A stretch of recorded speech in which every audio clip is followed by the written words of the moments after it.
invadió y deshizo todo lo que habían hecho los libertadores en la Segunda República, igualito podía venir otra invasión de España. De hecho, en esa época los reyes españoles estaban en conversación con otros reyes de Europa y se estaba haciendo la Santa Alianza, así se la llamaron, que era un acuerdo entre todos los reyes de Europa para respaldar a España en su reconquista de las antiguas colonias de América. Para evitar eso, se mantenía aquí un poderoso ejército, un gran ejército, porque no podían dejar desguarnecido esto, que hacía falta para que Simón Bolívar se lo llevara al sur, porque él en estos momentos estaba haciendo la campaña para liberar al Perú y a Ecuador y a Bolivia. Entonces, hasta que no sacáramos esta piedrita del zapato, que era Puerto Cabello, no se podía disponer de todas estas tropas para enviarlas al sur, para completar la independencia de toda América, porque siempre que existieran focos realistas en América, tropas españolas, era peligroso porque podían venir y reconquistar. Mantenían, entonces, como digo, un fuerte ejército frente a Puerto Cabello, pero Puerto Cabello, como les dije, que era muy distinto, como tenía estos grandes pantanos, esos pantanos se prestaban mucho para la presencia de muchos zancudos, mosquitos. Los mosquitos, aunque parezca mentira, eran un elemento fatal en esa época. Las tropas establecían un asedio a Puerto Cabello y a los 2 o 3 meses ya la mitad de los soldados estaban enfermos, o con paludismo o con otras enfermedades peores todavía, que eran la peste amarilla y el vómito negro, causado por un microbio que se alojaba en el mosquito. Cuando picaba el mosquito de la persona, los enfermaba. Entonces había que salir de ese problema rápido, porque íbamos a perder el ejército no por combatir, sino por enfermos. Y otro detalle es que el ejército necesitaba manutención, necesitaban ropa, necesitaban comida, necesitaban techo, necesitaban muchas cosas. Los aspectos tácticos, es decir, los de la acción concreta que hay que realizar para destruir ese foco enemigo en Puerto Cabello. Voy a regresar a la toma de X.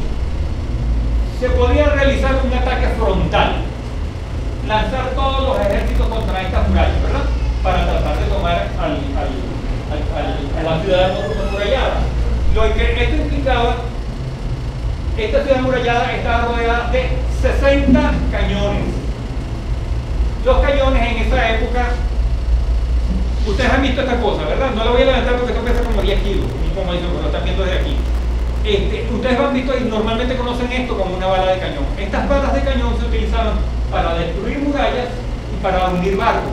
Pero cuando había una enorme tropa, supongamos, Páez lanzaba los 400, los 500 soldados que tenían en ese momento contra esas murallas, a ellos les iban a disparar con esta cosa. Esto se llama un saquito de metralla. Esto es una especie de tacita o cajita, potecito, vamos a decirlo, que tiene 50 pequeñas balas, 50 pequeñas bolas de plomo. Cuando disparan esto con un cañón, y no era un cañón, eran 60 cañones, aquello se abre en abanico. Imagínense que desde 20 metros nos disparan a nosotros con una cosa de esta. Bueno, con el primer tiro nos acaban a todos y con el segundo nos terminan de rematar. Entonces, Páez utiliza la frase: si yo ataco por el frente, mi ejército va a quedar en un esqueleto. ¿Por qué? Porque iba a ser destruido. Otra posibilidad era asaltarlo por agua, pero no había suficientes barcos para tomar por asalto la ciudad amurallada. De este lado había un pantano muy profundo, 2-3 metros de alto, lleno de algas, lleno de piedras, lleno de barro. Por ahí no cabía nadie, no podía entrar nadie, y en principio no se podía tomar por asalto por allí. Si hubiera habido una gran cantidad de lanchas, a lo mejor se hubiera, pero no había las lanchas. Vamos a regresar a avanzar en cuanto estamos. ¿Ok? El ataque frontal está desechado. No tenemos marina, no podemos atacar por mar. Pero había un aspecto muy importante. Como la ciudad amurallada era lo último que le quedaba a los españoles, a los realistas, ellos no tenían sustento, no tenían comida, no tenían en ese momento que se produce el asalto, tenían apenas balas para unos poquitos días, el agua completamente agotada, apenas tenían un pozo del cual sacaban agua, en fin, no tenían nada, estaban desmoralizados, no tenían con qué pelear, pero estaban ahí fajados y impertérritos en su punto de combate. Entonces Páez empieza a pensar la posibilidad de atacar por ese barrial, por ese manglar. Páez Páez inicia entonces el bloqueo. Con las pocas lanchas que tenía, se van a la mar para evitar que llegue ningún buque español a socorrerlo. Empieza desde 7 días, aproximadamente a principios de noviembre, un bombardeo incesante. Todos los días bombas y bombas, cañonazos, pues, contra el puerto. Contra el puerto se pueden utilizar la bala rasa, que es esto, una enorme bola que pesa no sé cuántos kilos, que al dar contra las murallas, algunas murallas, no todas, las puede ir derribando para poder penetrar. Se utilizaban también esto, que es lo que llamaban una bala incendiaria. Esta misma la agarraban y la metían en un fogón 1 hora, 2 horas, y la sacaban con una tenaza al rojo vivo. Al lanzarla contra un barco, si le pegaba en la madera o si le pegaba en las velas, porque en esa época la quemaba inmediatamente, y si le pegaba a una de las casas de antes, que eran de barro con techos de paja, también las quemaba. Se utilizaron este tipo de 2 balas, y se utilizó también lo que llamaban una bomba, que eran parecidas a esta pero huecas, las rellenaban con pólvora y les ponían una mecha. Cuando ella salía y cuando llegaba, explotaba, y las esquirlas que soltaba podían matar a mucha gente. Entonces inicia el bloqueo, inicia el bombardeo de 7 días antes, y piensan en tomar por asalto por el manglar o el pantano. Ya hemos dicho que en cuanto al alimento humano, en los que están defendiendo Puerto Cabello están completamente desmoralizados. Allí no hay voluntad de lucha, o mejor dicho, no es que no hay voluntad de lucha, hay voluntad de lucha, pero están seguros de que serán derrotados. Cada vez son menos. De hecho, uno de los comandantes españoles, en uno de sus comunicados, dice: se me acaban de ir 40 soldados para Curazao en lanchita, porque esa gente estaba desesperada. No tenían los elementos suficientes para una defensa, y sabían que ya se conocía que no venían a respaldarlos, ni desde Puerto Rico o Cuba, ni desde España. Aparte de eso, también en la ciudad hay elemento civil, hay la gente que originalmente pudo haber sido realista, pudo haber sido simpatizantes del rey, pero en ese momento, después de que Carabobo sirvió de refugio Puerto Cabello para todo el ejército realista derrotado, imagínense, la población de Puerto Cabello era aproximadamente 4.000 habitantes. Llegó el batallón Valencey y otros batallones, como 2.000 elementos encerraditos en la ciudadela. Cae Cumaná, se llegan los de Cumaná también. Cae Maracaibo, se llegan también los de Maracaibo. Entonces llegó un momento en que Puerto Cabello, aparte de los 4.000 habitantes de allí, había 4.000 soldados a los cuales habían que darle casa, había que darle comida, que estaban metidos ahí. La gente de Puerto Cabello estaban obstinados, estaban hartos de que esta situación se extendía. A la vez las autoridades realistas les pedían impuestos para mantener a esta gente, les pedían que les dieran una casa fuera de aquí porque tenemos que meter la tropa, otras casas las tumbaban porque estaban obstaculizando el trayecto de los cañonazos. Ya les dije, se supo que no había cómo defenderlo. La comunicación española, hay una comunicación que les dice: resistan, pero aquí no hay cómo mandarle apoyo. Es un detalle muy importante que hay que aclarar, porque siempre, y sobre todo en los últimos años, nos han hablado de que aquí hubo una invasión española y siempre decían los españoles para aquí, los españoles para allá, el enemigo español. En realidad, la guerra de independencia fue de mucho, no totalmente, pero sí de mucho, una guerra de venezolanos, simpatizantes de la República o de la Independencia, contra venezolanos, simpatizantes del rey. Había muchísimos venezolanos que querían seguir formando parte de un gran imperio que era el Imperio Español. De hecho, cuando se produce el asalto aquí en este momento, en noviembre de 1823, los defensores de Puerto Cabello no son españoles. Los oficiales sí son españoles, pero la tropa, hay un relato expreso que dice: la milicia nacional, milicia quiere decir que son de la ciudad, y otro dice hasta concretamente los borburateños. Ese es el personal que ellos tienen para defender Puerto Cabello. El batallón Valencey y todos los batallones que después de Carabobo en 1821, o sea 2 años antes, se habían refugiado allí, se habían ido para Maracaibo, y en Maracaibo habían sido derrotados. Ya esa gente no estaban aquí. Bueno, ya les hablé que había cada vez que un soldado de ellos se podía escapar, se escapaba, porque estaban hartos. Y la sociedad española, la sociedad porteña, ya les dije, de tener tantos refugiados, estaban hartos querían que continuara esta situación y estaban desesperados porque finalizara el bloqueo. Pasa la otra. Hay algo que Páez llamaba el partido secreto. Páez, con comunicaciones desde Cumaná, desde Curazao, donde iba mucha gente del puerto, y otros que llegaban por unas lanchitas, de distintas maneras, tenía comunicación con la gente de Puerto Cabello. Y en Puerto Cabello había un comerciante muy conocido, muy poderoso, que era Jacinto Iztueta. Este es un personaje importantísimo en la historia venezolana al cual no se le ha dado suficiente estudio. Iztueta tiene historia desde que empieza la guerra de independencia. Está aquí en Valencia en 1811, cuando Valencia se alza contra la República. Después está en Puerto Cabello en 1812, cuando Puerto Cabello se alza también contra la República, contra Simón Bolívar, que estaba allí. Gracias a Iztueta y otros más se cae la Primera República, y está aquí nuevamente en Puerto Cabello. En ese momento él se había establecido en Puerto Cabello, había estado preso en el castillo y se quedó viviendo en Puerto Cabello, pero había hecho dinero, había tenido muy buena posición. Páez tiene ciertos contactos con Iztueta. Yo creo que él no lo dice de manera clara y tajante, por el antecedente de que Iztueta y Bolívar no se debían llevar bien a raíz de la entrega del castillo en el año 12. ¿Okay? Iztueta parece que definitivamente tiene un esclavo, que es el esclavo Julián Iztueta, que es uno de las pocas personas que conoce una senda por el pantano, ese pantano de 2 metros o de 3 metros insalvable, por donde sí se puede pasar caminando.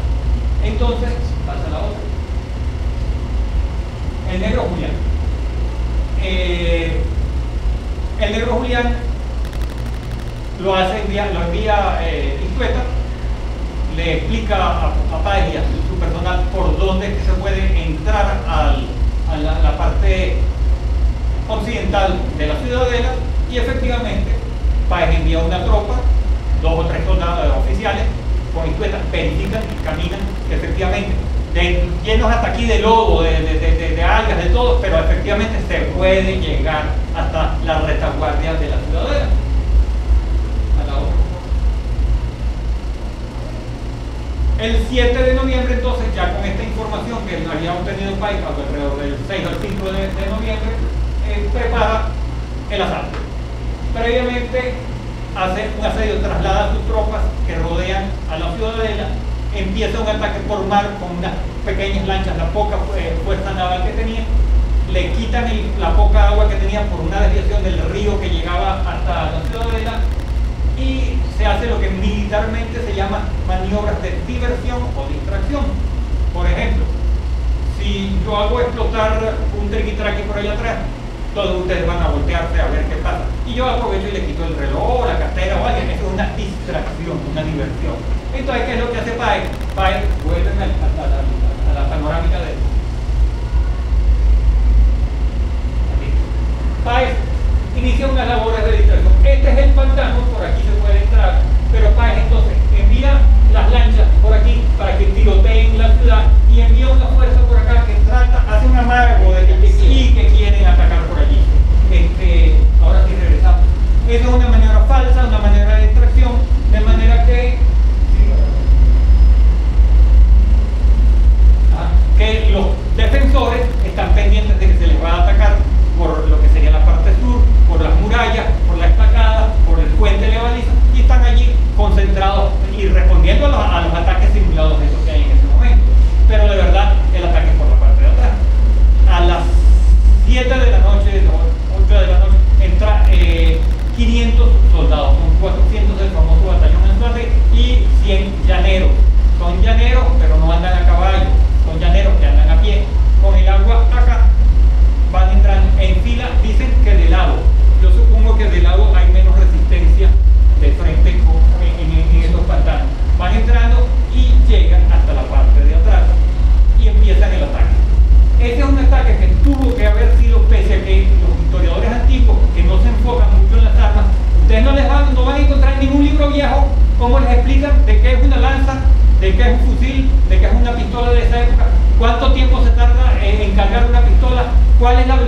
tiro de un fusil antiguo, nada de eso te lo explican, da que uno lo entiende y lo sabe. Para eso estamos nosotros. ¿Okay? La tropa va con armas blancas, o en todo caso llevan sus fusiles con sus bayonetas. Pese a que lleven el fusil, ellos van a utilizar la bayoneta, que hace que el fusil, que mide más de 1,5 metros, se convierta en una especie de lanza. Los llaneros evidentemente llevaban las lanzas, que son estas. Esta es una réplica exacta de una lanza antigua. No debieron haberla llevado con la lanza que utilizan a caballo, que es de 4, 5 y hasta 6 metros, porque es muy incómoda. Pese a que no lo dicen, la lógica nos dice que utilizaron algo así o un poquito más largo que eso, que nos permite accionar, defendernos y atacar en un sitio restringido. También esta es una pieza original de la época, debieron haber llevado sus machetes o sus espadas. Todos los llaneros llevaban un por si acaso, que es este, que también puede matar a cualquier persona. Y lo que les voy a explicar de las armas de fuego, por qué no se usaban las armas de fuego. Esto es una pistola de la época. No tenemos aquí un fusil, pero es exactamente el mismo tipo de carga. Como ustedes pueden ver, el mecanismo es externo. Si ustedes llevan su fusil en el agua, con el agua aquí al cuello, por más que lo lleven aquí, esto se les va a mojar. Si se le moja todo este mecanismo de disparo, la pólvora que está aquí mojada, por supuesto que no funciona. Otro detalle es que el fusil es de un solo tiro.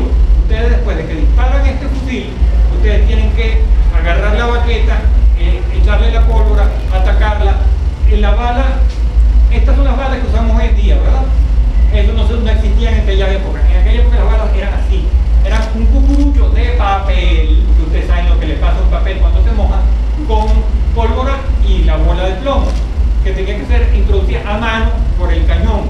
Si se les moja el papel, eso no va a funcionar. Y si, amigos, si ustedes van a una guerra, ustedes tienen que llevar algo que sea seguro. Puede sonar muy duro cuando está seco, pero si está el peligro de que esa broma no funcione en el combate, los van a matar. Por lo tanto, no pudieron haber utilizado armas de fuego. Ellos toman por asalto, a las 2:30 de la madrugada llegan. Perdón, a las 2:30 de la madrugada salen. Se tardan 2 horas en recorrer apenas 8 cuadras, porque era muy lento el paso. El agua aquí en completo silencio para que no los escucharan y la acción sorpresa causara efecto. Todos ellos van desnudos en pelota. ¿Por qué razón? Si alguno de ustedes lo han tirado en una piscina o se han metido en un río vestidos, esto es complicadísimo. Son muy pesados, están muy incómodos, se van a enredar, no sirve. En esa época no existía Jordi, no existía Leonisa, no existía nada de eso. Esos señores andaban en pelota.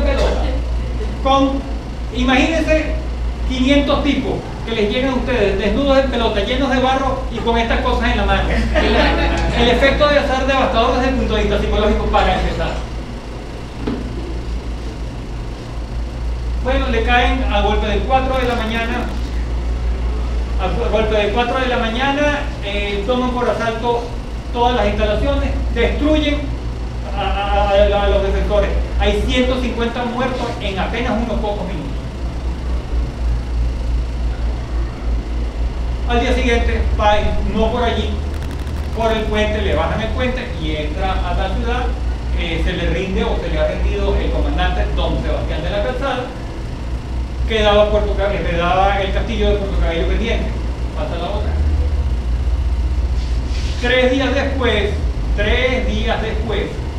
después de mandar varias comunicaciones por escrito al comandante del castillo de Puerto Cabello, el coronel Manuel Carreras Colina, al principio no le contestaba, después le dijo: estoy pensando